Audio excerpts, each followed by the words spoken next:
o'z joyiga qo'yib qo'y. Bugun Toto'ga nisbatan xilili jafoliq kun bo'ldi. Chunki u eng qadrlaydigan portmalni maktabning hojatxonasiga tushiribdi.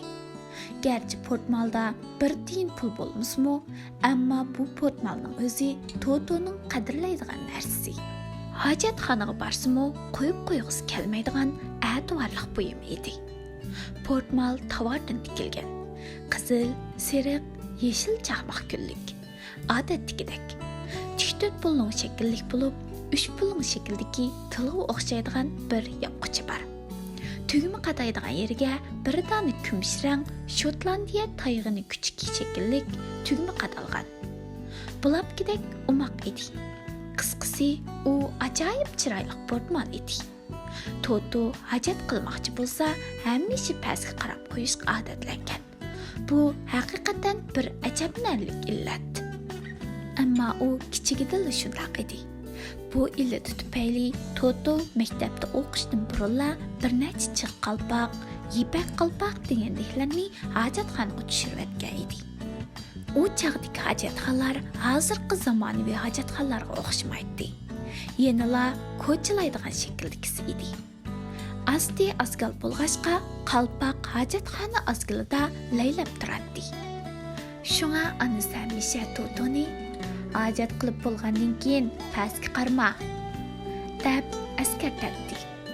Ammo shu kuni darsga kirishdan avval Toto hojatxonaga kirib, savr taqat qilolmay yana pastga qarab soldi.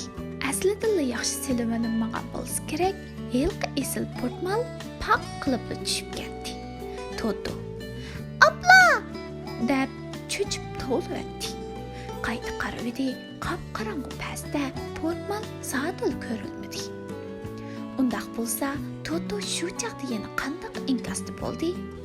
U yig'lamadi. Shundaqla yilqi portmaldan vazmi kashmadi. Balki maktabdagi ishchi jobda qo'yadigan omborga yugurib berib, suv sepishga ishlatadigan uzun sapliq cho'mishni ko'tarib chiqdi. Toto tag'i kichik. Cho'mishning uzun sepi Totodek ikki bal bo'yniga chikiladi. Ammo buningdan andish qilishning hojati yo'q. Toto maktab qo'risida uyoq-buyoq cho'gilab, hojatxonaning ko'lash eg'izini istadi. Aslida u eg'izni hojatxonaning tashqaridagi tin atrofida bo'lishi mumkin deb o'ylagan edi. Ammo har qanday qilib topa olmadi. Ming taslikda tashqaridagi tamdan 1 metrdek neridagi yerda yumaloq shekilli bir beton yopqichni ko'rdi. Toto har qancha bo'lsa-mu ko'lash eg'izi mushudur deb hukm qildi. Oxir kuchab turib yopqichni surib echivdi, pastda cho'nqur bir asgal ko'rdi. Darvaqa u hojatxonaning ko'lash eg'izi edi. Toto dum yetib qarab qo'yib, "To'qqiz fazilat butxonasining kulchikidek kildikan", dedi o'z-o'ziga. Shuning bilan Toto zo'r qurilishni boshladi. U uzun sapliq cho'mishni ko'lash eg'izining ichiga so'zib, birni usishga kirishdi. Dastlabida Toto portmal tushgan o'rinni mo'ljallanib, imkon qadar shu atrofni usdi. Ammo tarat askili ham cho'nqur, ham qorong'u, yana kelib hojat eg'izi 3 past bo'lsa, birla askili bor edi. Buningdan tarat kulchigining intayin cho'nligini bilib olg'il bo'ladi. Shunga Toto bo'ynini bakrak so'zib esa, askalga tushib ketish xavf bor edi. Shunda qilib Toto'mu doir bilan hisoblashib o'ltirmay ko'laverdi. Ko'lab chiqargan narsalarni ko'lash eg'izining atrofiga do'ldi. Albatta, har bir cho'mish ko'lab olganda Toto portmalning aralashib qolmaganligini tekshirib turdi. Toto aslida portmalni night tezli tepib olman deb o'ylagan edi. Ammo portmal bir joyga mukib olgandek hech bir ko'rinmaydi. Bu vaqtda darsga kirish qo'ng'iroqning ovozi anglandi. "Qanday qilsam bula? Night tezli tushunchilik qilgan edim", deb o'yladi Toto. Shunga u tugitib o'tishni qaror qilib, bayqida mubak kuchab ishildi. Usib chiqargan narsalar kichik bir tog'dek do'landi. Dal shu chaqda maktab mudiri bu yo'ldan o'tayotgach, Totoning aldiraj ishlayotganligini ko'rib so'radi. "Nima qilyapsan?" Toto qo'ldagi ishni to'xtatmasdan bir nim usqash javob berdi. Portmalim ko'chaga tushib ketgan. Shundaqmi? Maktab mudiri so'zlayotib qo'llarini keyniga olmab, xuddi avvalgidek yo'lni davom qilaverdi.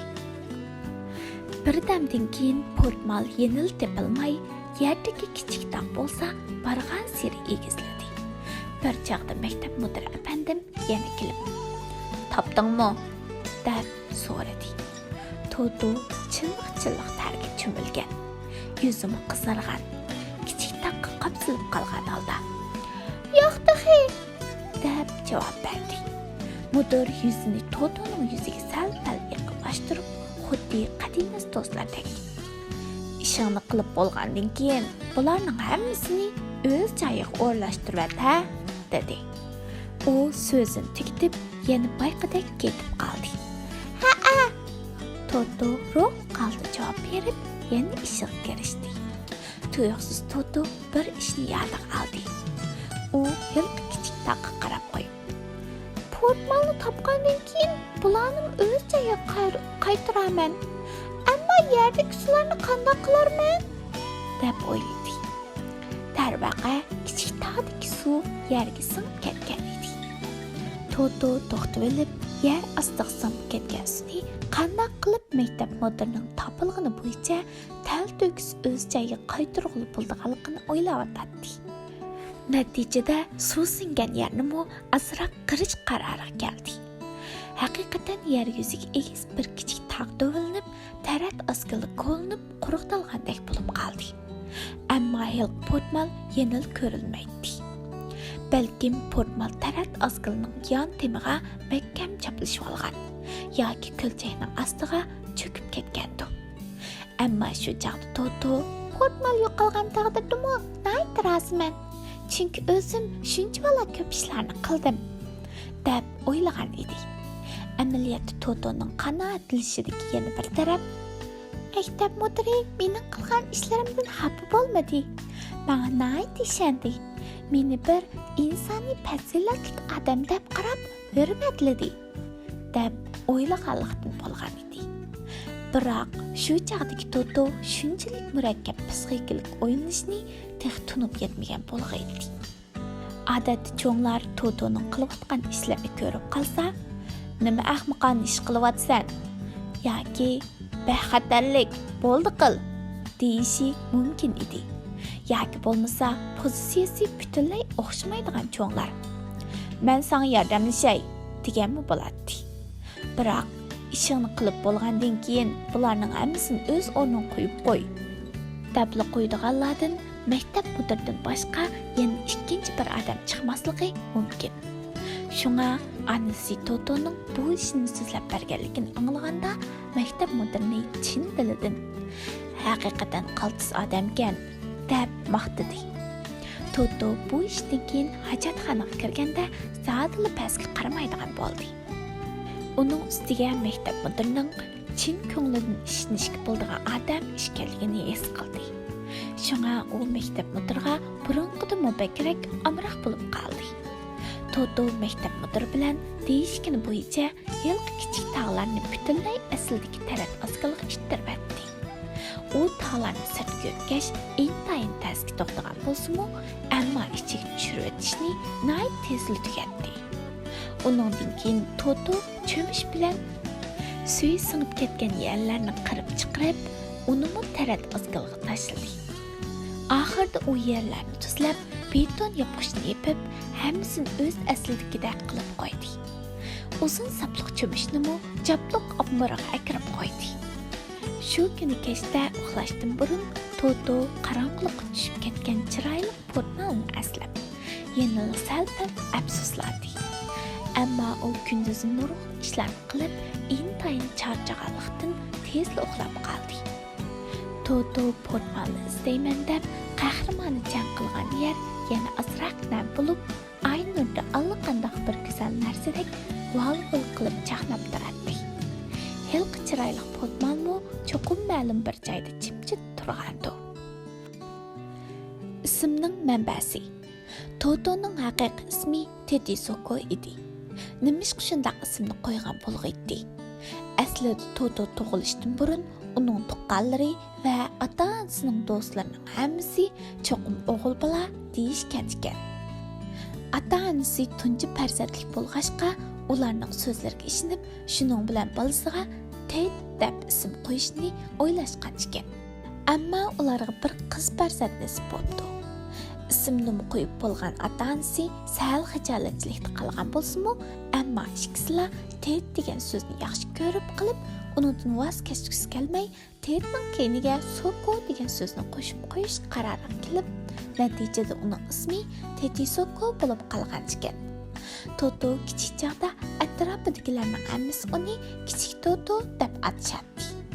Lekin Toto o'zi bunday qarmasdan, har qatim boshqalar uningdan ismingiz nima deb so'rasa, Toto hamisha Totojon deb javob beradi. Bu kichik bolaning talabbuzining aniq bo'lmaydiganligidan bo'lmasdan, yana bir sabab kichik bolaning bilgan so'z iboralarining ko'p emasligi. Boshqalar degan so'zlarni o'zining tushunalishi bo'yicha anglaydiganligidan edi. Masalan, Totoning kichik vaqtidagi atishi bir o'g'il bola mazhabni Nazhab deydi. Yana bir qiz bola hamisha sestrani Shestra davlatdi.